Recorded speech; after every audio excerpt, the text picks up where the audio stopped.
Entender mais a fundo sobre economia muda realmente não apenas a vida do país, mas também a qualidade que as pessoas lá estão, os empreendedores que lá estão. Então, naturalmente, isso muda a geração de emprego, isso muda a renda de uma população e a política interfere violentamente nisso, seja para positivo ou para negativo. Mas o importante que eu quero pontuar aqui é que a economia ela tem um poder importantíssimo na condução e no desenvolvimento de uma sociedade. Aquelas pessoas que conhecem um pouco mais sobre economia, uma sociedade que no geral conhece um pouco mais sobre economia, consegue alcançar muito mais a sua liberdade individual, a sua liberdade financeira e naturalmente ter uma condição de vida com qualidade muito mais alta. Então não entender apenas, mas se nós conseguirmos pegar gosto pela economia, a gente consegue ter alguns pontos positivos e sem dúvida nenhuma passamos a ter um gosto especial por ela. Algo que nos parece ou nos foi ensinado que é verdadeiramente complicado, mas quando a gente começa a entrar nesse mundo e ter resultados sobre isso, a gente percebe que não necessariamente é tão complicado e é muito prazeroso, porque interfere independentemente da profissão de cada um na sua vida pessoal e de sua família, tá? Então eu elenquei aqui 5 principais motivos pelos quais eu acredito que nós devamos entender e nos aprofundarmos mais em economia para sermos uma sociedade muito mais mirando o desenvolvimento e não o retrocesso. Talvez o ponto de inflexão que a gente esteja vivendo agora com o segundo turno das eleições, que nos levam a caminhos totalmente antagônicos, muito mais de liberdade econômica, de liberdade empresarial, de liberdade individual, de liberdade de expressão, frente a outro que nos está demonstrando ser planos econômicos atrelados a 2, 3 décadas atrás, que parecem que são rigorosamente os mesmos, parado no tempo, e naturalmente nos levam a um retrocesso econômico e a consequente queda na qualidade de vida daquele país. Então vamos lá falar desses 5 pontos que eu considerei aqui como principais. Bom, número 1, motivos sociais. Muitas pessoas que pouco conhecem sobre economia e principalmente jovens de uma geração atual acham lindo o fato de ter um discurso muito bonito de vamos diminuir a igualdade, vamos cuidar muito mais do mundo. Isso são questões muito amplas, muito rasas. E quem pode ser contra isso? Se nós pararmos para analisar, por exemplo, aquela Agenda 2030 da ONU, em que tem mais de 100 itens lá para buscar em 2030 o mundo alcançar, quem pode ser contra qualquer uma delas? Acabar com a fome no mundo, de não ter analfabetismo, que as crianças todas estejam nas escolas. É claro que todo mundo que tem um mínimo de caráter e ética quer essa mesma coisa. O único é que muda o caminho pelo qual nós acreditamos que essas metas serão atingidas. Então, a meta que é preconizada por essas teses rasas, sem nos aprofundarmos de como atingir as metas, elas são muito mais apelativas, ela mexe com o emocional. E quanto mais nós soubermos de economia e soubermos interpretar qual o custo da implementação dessas medidas sem um planejamento e sem uma organização, naturalmente nos leva a um país muito mais endividado, a escassez de produtos, a uma inflação mais alta, que quem sofre são aquelas pessoas que lá atrás precisavam acreditar ou acabam acreditando mais nesse discurso raso e apelativo por não conhecerem os fundamentos econômicos. Então o que a gente sabe é que basta analisar história, basta analisar alguns países em que quanto maior o Estado, maior a intervenção na economia,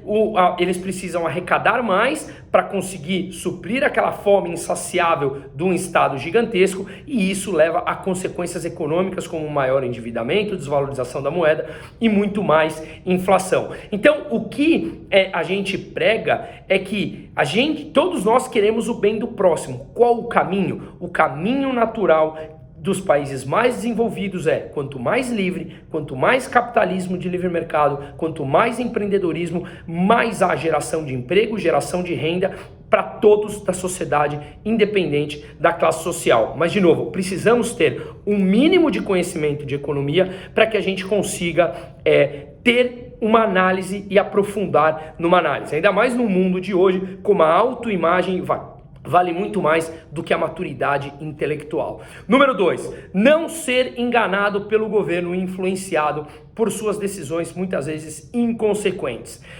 Quem não conhece, cai muito fácil em qualquer discurso, principalmente quando ele é apelativo e bonito. Por exemplo, vamos congelar preços, vamos intrometer na economia para congelar o preço que determinado produto é vendido. Quem, sem conhecer economia, iria contra um tipo de ideia dessa? Vamos congelar os preços para que eles não subam, controle a inflação e a população mais pobre possa continuar consumindo e levar comida para sua comida. É claro que isso é apelativo, mas qual o custo disso? Normalmente o custo econômico é muito mais alto e ele leva à escassez daquele produto e uma inflação mais alta. E aquelas pessoas que já estavam com dificuldade de comprar o alimento passam a sofrer muito mais por conta da inflação mais elevada. Então são falácias e populismos que na verdade são as pessoas que mais precisam que acabam caindo nessas falácias por não ter esse conhecimento. E aí essas mesmas pessoas apoiam esses discursos populistas e a gente acaba perpetuando a pobreza nesse ciclo que parece eterno. E a gente precisa romper um ciclo desse passa por um determinado momento, por um momento de mais dificuldade. É como quando você está muito endividado na tua casa ou na tua empresa, a gente precisa enxugar gastos. Você tem um período ali de mais contenção. Esse período tende a ser mais duro para depois ser muito mais saudável lá na frente. Com economia, a mesma coisa. Número 3, saber o que tem fundamento real. Isso é uma sequência do item 2, mas a gente precisa saber apoiar as pautas que realmente param em pé. Então, pautas socialistas, queremos um mundo igual, queremos uma distribuição igual, tudo isso pode ser muito bonito, mas ele realmente acontece? Ele realmente para de pé? As consequências econômicas delas não são muito mais catastróficas do que a gente ter um curto prazo, digamos, mais duro, para depois surfar uma onda muito melhor no médio e no longo prazo? A história já mostra que sim. A teoria já mostra que sim e principalmente a prática já mostra que sim. Então vamos estudar autores que mostram a vida real das economias. Por exemplo, como Ludwig von Mises explicou, porque o cálculo do socialismo ele é impossível, ele não para em pé e traz consequências muito maiores lá na frente. Enfim, mais conhecimento que nos leva a questionar mais e acreditar menos em falácias e populismo. Número 4, saber que não existe almoço grátis. Todas as ações têm consequências. Nada é grátis. E o custo daquilo que te vendem como sendo gratuito é sempre maior. Então vamos ter transporte grátis, vamos ter educação grátis, vamos ter saúde grátis, vamos ter isso grátis. Tudo tem um custo, alguém está pagando por isso. E normalmente o cálculo desse gasto ele é muito mais ineficiente do que se fosse feito de outra maneira. Que outra maneira? Como, por exemplo, delegado ao mercado privado com verdadeira concorrência, não trocando o monopólio estatal por um monopólio privado, mas abrindo o mercado para que todos possam concorrer, todos que queiram possam concorrer sem privilégios e sem subsídios para oferecer o melhor produto e serviço. Mesmo que você queira colocar uma gestão estatal, mas que uma supervisão, digamos assim, talvez estatal, mas uma gestão privada com um mercado verdadeiramente aberto. Nada é grátis. E aquilo que te vendem como grátis tende a ter um custo muito maior, porque a alocação desses recursos tende a ser muito mais ineficiente. É natural do ser humano que a gente cuide muito mais da alocação dos nossos recursos do que dos outros. Então, a gente, mesmo que seja o nosso tempo, o tempo é um recurso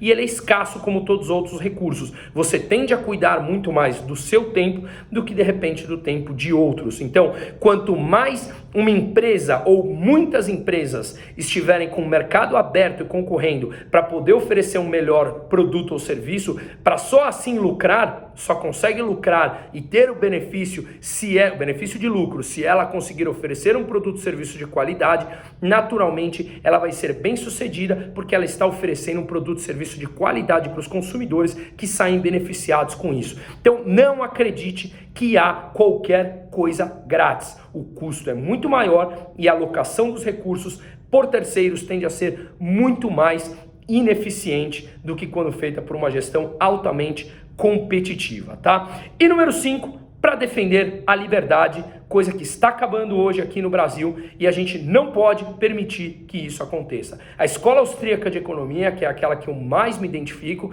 defende genuinamente a liberdade. Na minha concepção, ela é escola econômica. Eu já estudei outras economias, eu li o Capital de Marx, eu li o Manifesto Comunista, eu já estudei Keynes na faculdade, que basicamente é o que nos davam Marx e Keynes, e eu vim conhecer há mais de 5, 6 anos atrás a escola austríaca, onde eu venho me aprofundando, vou começar a dar aula na pós-graduação no Instituto Mises Brasil, enfim, e eu acredito que é a escola que mais prega genuinamente a liberdade, porque ela defende a propriedade privada sendo inalienável e uma não intervenção estatal de forma alguma. As empresas concorrem e sobrevive aquelas que são melhores para os consumidores, que o consumidor opta por comprar os seus produtos ou serviços por verem uma vantagem, seja na qualidade ou seja no preço. Isso é eficiência, sem intervenção, sem subsídios, sem privilégios a uma empresa A frente à empresa B. E quaisquer empresas locais e do mundo possam vir competir para oferecer o melhor produto ou serviço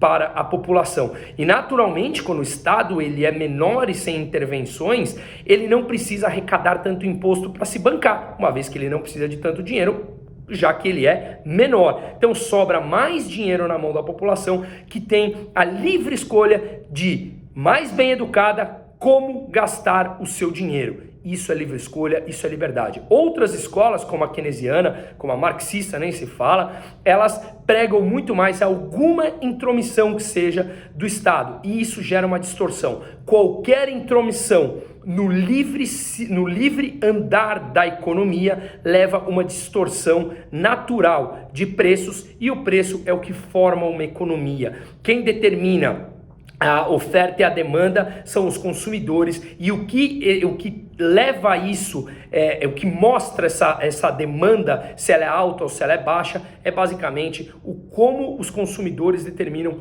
o preço daquilo. Se você acha muito caro, você não compra. Se está muito barato, aumenta a demanda e aí você tem uma alta dos preços. Enfim, o preço regula a livre oferta e demanda, que tem que ser verdadeiramente livre e não com intromissões. É como um rio, a água descendo, você coloca uma barragem de pedra ali, que seja, a água vai desviar e vai procurar o seu curso natural. Então a escola austríaca de economia, ela prega o capitalismo de livre mercado. Vão sobreviver